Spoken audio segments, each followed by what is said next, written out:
Donc pour conclure cette séance vibrante de témoignages de soutien et d'engagement autour de la Manu, j'invite Laurent Wauquiez, secrétaire d'État chargé de l'emploi, à nous rejoindre.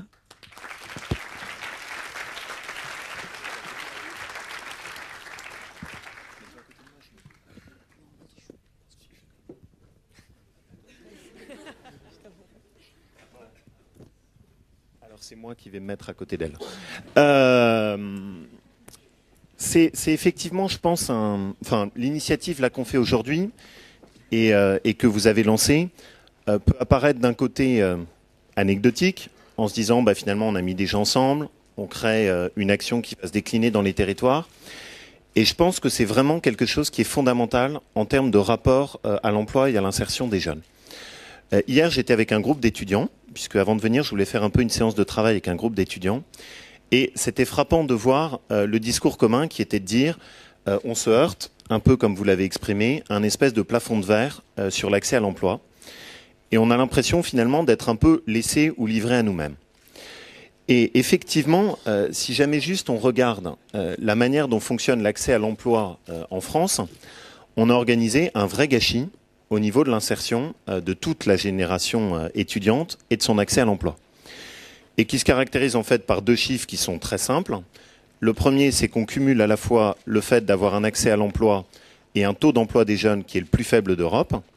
Et le deuxième, avec le parcours qui est le plus aléatoire, c'est-à-dire celui qui se construit avec des alternances de CDD, de stages, de choses qui sont marquées par un processus comme ça en discontinuité, et qui du coup crée vraiment un espèce de découragement ou un peu le sentiment que finalement on ne fait pas de place à une jeune génération, qui en Europe est celle qui est la moins optimiste par rapport à son avenir.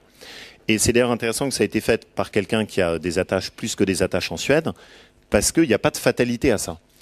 Si on prend à l'inverse le modèle nordique ou le modèle suédois, on s'aperçoit que le rapport à l'entreprise et le rapport à l'emploi est beaucoup plus décomplexé, que les passerelles se font beaucoup plus tôt, et qu'il y a une aide ou un accompagnement pour les jeunes dans cette transition vers le métier de l'entreprise et le métier de l'emploi qui se fait de façon beaucoup plus souple et beaucoup plus décomplexée.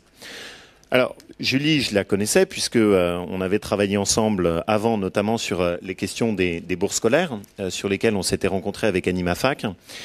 Et surtout, ce qui m'a plu dans ta démarche, c'est le fait de le prendre à partir du bas.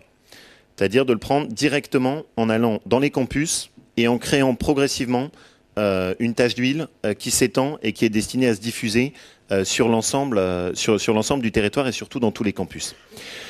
Alors ça a l'air de rien, mais juste ce mot est, si on se projette un tout petit peu en arrière, et sans être trop caricatural, même 10 ou 15 ans en arrière, inscrire sur un sigle la Manu, fabrique du lien entre les étudiants et les entreprises, était quand même quasiment un gros mot.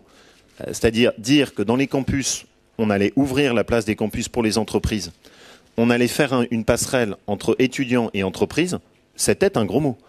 Alors, bien sûr, entre-temps, il y a un peu de chemin qui a coulé, un peu d'eau qui a coulé sous les ponts, mais je suis désolé, si on est très objectif, les passerelles qui existent entre les campus et le monde de l'entreprise restent encore assez limitées, pas développées sur tous les terrains, et surtout pas appropriées au niveau des étudiants. Ce qui fait vraiment une mini-révolution. Et une mini-révolution, à mon avis, qui se décline sur 3 terrains différents. Le premier d'abord, c'est que c'est la première fois que c'est approprié par les étudiants. On a plein d'institutions. On a plein de choses dans les universités qui se sont développées avec des agences. On a du côté des missions locales des choses qui ont été faites. On a du côté des entreprises plein de choses qui ont été faites avec les DRH. Mais c'est la première fois qu'on dit « Ok, maintenant c'est les étudiants qui s'en occupent ». Et c'est des étudiants qui eux-mêmes ont vécu ces parcours compliqués, les difficultés de l'insertion pour l'emploi, qui vont se charger de faire cette passerelle et avec, du coup, dans le même élan, un lien et une compréhension de ce qu'est la difficulté pour un étudiant de l'accès à l'emploi qui sera beaucoup plus forte. Et ça défraîchit complètement notre approche. C'est aussi pour moi au début, c'était pas dans les cadres. C'est-à-dire quand Julie est venue me voir, qu'elle m'a dit bah non, mon but c'est pas de créer une agence, c'est pas de créer une agence administrative avec des statuts qu'on mettra dans un décret. C'est de faire quelque chose qui va être beaucoup plus léger mais beaucoup plus efficace, dans lequel on veut que ce soit les étudiants qui se prennent en charge et qui mettent en place le lien avec les entreprises. Quand j'ai soumis ça à mon administration, c'était un peu l'équivalent de l'antéchrist. Vous avez parlé de la mission religieuse des universités, ça m'a un peu fait rire, de la mission religieuse de votre paroisse, pour être plus précis. Là, c'était vraiment l'équivalent de l'antéchrist, c'est-à-dire on était complètement en dehors des clous. Il a fallu un peu secouer tout ça et arriver à le mettre en place. Moi, j'ai eu aussi un coup de foudre pour la Manu, mais ce qu'on attendait d'un ministre, c'était plus qu'un coup de foudre, c'était un coup de chéquier. Donc le coup de chéquier, on l'a mis. Ça représente quand même un investissement pour nous d'1 million d'euros. Donc c'est le signe de l'engagement qu'on prend à vos côtés pour le financement de cette opération. Et surtout, je pense que ce qui est intéressant, c'est que ça oblige aussi à revoir le rapport de la politique de l'emploi aux jeunes. Pas forcément besoin d'une loi. Pas forcément besoin d'inventer un CPE pour évoquer des souvenirs communs. Pas forcément besoin de faire une grosse usine à gaz administrative. Mais en revanche, une action qui est légère comme ça, qui va directement au cœur du terrain, au contact avec les étudiants, c'est aussi un visage de la politique de l'emploi qui me plaît assez et que je trouve beaucoup plus innovant. La deuxième métamorphose, c'est pour les entreprises. Parce qu'il ne faut pas le cacher non plus, on a un problème, c'est que dans notre approche de la gestion des ressources humaines et des embauches dans les entreprises, on est encore beaucoup trop dans le culte du CV et du diplôme. Et vous y avez fait... Elle est partie. D'accord. Comme quoi, il y a encore du chemin à faire. En termes de recrutement, on est beaucoup trop encore dans l'idée, vous vous êtes formé dans la bonne filière, on peut vous embaucher. À manque de chance, vous avez fait de l'histoire ou vous avez fait des lettres ou autre chose. C'est pas dans les clous, vous n'avez aucune chance de pouvoir faire quoi que ce soit dans une entreprise. Ça, c'est juste stupide en termes d'approche. Et c'est vraiment ce qu'il faut qu'on arrive à secouer collectivement. C'est plus recruter des gens qui ont une envie, qui ont quelque chose au fond d'eux à exprimer. Et après, dans une entreprise, si on se donne la peine de faire de la formation, si on se donne la peine de faire des passerelles, on peut parfaitement arriver à intégrer quelqu'un. Et ce qui compte le plus, surtout par rapport aux nouvelles pratiques des ressources humaines, c'est de recruter des gens qui ont envie, qui vont pouvoir être dans une équipe, pas forcément qui ont été pile dans le bon moule, dans la bonne formation, un peu stéréotypés. Et ça, c'est aussi un gros défi pour vous. C'est-à-dire que le défi est vraiment des deux côtés. Et puis le troisième, c'est l'action. Et j'ai envie de faire juste un parallèle qui est à la fois stupide, mais qui résume bien quand même le problème. En France, on apprend à passer son permis de conduire, mais on n'apprend pas à chercher un job.